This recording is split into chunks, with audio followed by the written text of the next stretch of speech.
এই ভিডিও শেষে আমরা জানতে পারবো কীভাবে ডাইনামিকলি একটি ট্রান্সক্রিপ্ট তৈরি করতে হয়। যেমন এখানে যখন লক্ষ্য করুন, এখানে যেমন রেজাল্টে দেখাচ্ছে গ্রেড পয়েন্ট 5 জিপিএ, তো আমি যদি এখানে 2 করে দিই তাহলে লক্ষ্য করুন এখানে 5, এখানে 5, এবং আমি যদি এখানে এখন 4 করে দিই তো সেক্ষেত্রে আমরা লক্ষ্য করতে পারছি যে এখানে নাম চেঞ্জ হয়েছে এবং সেই সাথে তার লেটার গ্রেড এবং গ্রেড পয়েন্ট এবং জিপিএ সব কিছু এখানে অটোমেটিকলি সব কিছু পরিবর্তন হয়ে যাচ্ছে। তো এই কাজটি কীভাবে আমরা করব, এটি করার জন্য আমাদের প্রিভিয়াস ক্লাসের একটু কাজ বাকি ছিল, যে আমরা রেজাল্ট শিটটি তৈরি করেছিলাম, কিন্তু এখানে টোটাল পাস, টোটাল এ প্লাস কতজন পেয়েছে সেটি কীভাবে আমরা নির্ণয় করবো, এটি অনেক আগে একটি ভিডিও টিউটোরিয়ালে দেখানো হয়েছিল। যাই হোক, আমরা তাও একটু সংক্ষেপে দেখে নিই। একজন কমেন্ট করেছেন এটি জানার জন্য, এই জন্য আমরা এখানে কী দিব, কাউন্ট ইফ দেব।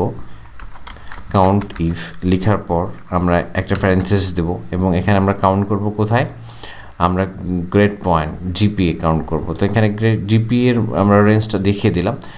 এখন আমাদেরকে বলতে হবে যে আমরা অ্যাকচুয়ালি কী দেখতে চাই। তো আমরা দেখতে চাই যে গ্রেটার দেন অর ইকুয়াল 1, এই 1 থেকে তার ঊর্ধ্বের গ্রেড পয়েন্টগুলোকে আমরা দেখতে চাই। তো এটা অন্যভাবেও করা যায়। তো এখানে করলে আমরা দেখতে পাচ্ছি এখানে 7 দেখাচ্ছে। ঠিক আরেকটা আমরা করে নিই, এ প্লাস কীভাবে দেখাচ্ছে, ঠিক একইভাবে আমরা করব count if, COUNT count if লেখার পর আমরা এখানে প্রথমে দেব হচ্ছে রেঞ্জ, অর্থাৎ কতটুকুর মধ্যে আমরা সার্চ করব। তো আমরা চাচ্ছি যে আমরা সার্চ করব গ্রেড উইথ জিপিএ এখানে। তো এখানে আমরা কি দেখব, আমরা 4 বা এ প্লাস দেখব। তো এ প্লাস দেখার জন্য আমাদেরকে দিতে হবে যে আমরা এখানে কতগুলো 5 রয়েছে, এই 5টা আমরা মার্ক করে দিলেই আমাদের এখানে দেখাবে যে টোটাল কতগুলো এ প্লাস পেয়েছে। ঠিক একইভাবে টোটাল এ কতগুলো পেয়েছে, টোটাল ফেল করেছে কতগুলো। ফেলের ক্ষেত্রে আমরা কন্ডিশন দিতে পারি 0 অথবা লেস দ্যান 1, যেভাবে আমরা দেখতে চাই সেভাবে দিতে পারবো। চলুন তো এবার মূল অংশে যাওয়া যাক। এখানে আমরা একটা ট্রান্সক্রিপ্ট জেনারেট করব।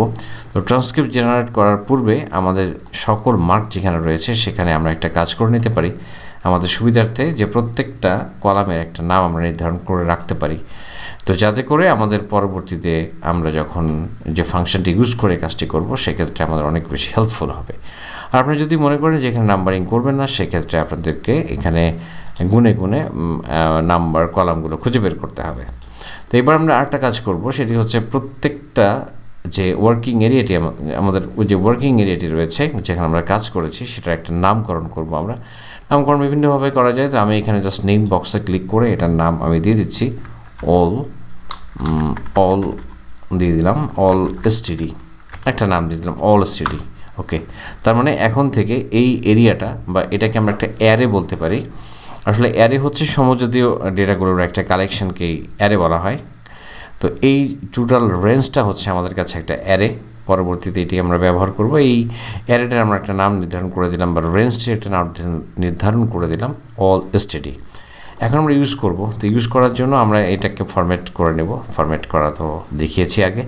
যাই হোক, এখন আমরা যেটি করব যে আমরা এই সেলের মধ্যে এখন লিখব ইকুয়াল দিয়ে আমরা এবার দেব VLOOKUP। তো VLOOKUP নিয়ে যাদের একটু প্রবলেম রয়েছে তারা ডেসক্রিপশনে দেওয়া লিঙ্ক থেকে VLOOKUP ফাংশনটি জেনে নিতে পারেন।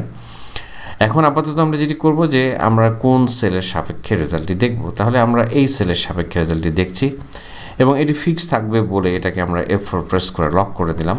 তারপর একটা কমা ইউজ করব। তারপরে হচ্ছে টেবিল অ্যারে। তো টেবিল অ্যারেটির নাম আমাদের কী ছিল, অল আন্ডারস্কোর এসটিডি, এখানে চলে এসছে। আমরা এটি দিয়ে দিলাম। এরপরে আমরা আরেকটা কমা দিব। তারপর আমরা দেব যে কত নম্বর কলামের ডেটা আমরা দেখতে চাই। তো চলুন আমরা এবার দেখব যে আমাদের এখানে কত নম্বর কলামের ডেটা আমরা দেখব। তো বাংলার আসলে যে এ প্লাস অর্থাৎ লেটার গ্রেডটা রয়েছে 10 নম্বর ঘরে এবং গ্রেড পয়েন্ট রয়েছে 11 নম্বর ঘরে। আমরা এই কাজটি করব। আমরা জাস্ট এইখানে বলে দেব। আমরা এখানে বলে দিব যে আমাদের এখানে প্রয়োজন হচ্ছে জাস্ট 2। এবার আমরা এন্টার প্রেস করি। তখন এখানে নট অ্যাপ্লিকেবল দেখাচ্ছে। তো আমরা এখানে যখন রোল লিখে দিচ্ছি তখন দেখুন অটোমেটিকলি নাম চলে আসছে। 3 লিখে দিচ্ছি, এখন অটোমেটিকলি নাম চলে আসছে, 3 নম্বর রোলের নামটি চলে আসছে। ঠিক একইভাবে আমরা এখানে আবার চলে যাচ্ছি, এখানে ইকুয়াল VLOOKUP, তারপরে হচ্ছে কোন সেলের সাপেক্ষে দেখব, এই সেলের সাপেক্ষে দেখব, লক করে দিচ্ছি। তারপরে দিব রেঞ্জের নাম হচ্ছে all_std, এরপর কমা দিব, আমরা এখানে লিখে দেব 10। তাহলে দেখুন এখন কিন্তু এ প্লাস চলে এসছে, এখান থেকে প্লাস চলে এসছে, এখান থেকে এ প্লাস চলে এসছে। প্রথম রানার বাংলার মার্কটি এখানে এ প্লাস দেখাচ্ছে। এবার ঠিক একইভাবে এখানে আমরা তাহলে এখানে আমরা দিয়ে দিব ইকুয়াল VLOOKUP,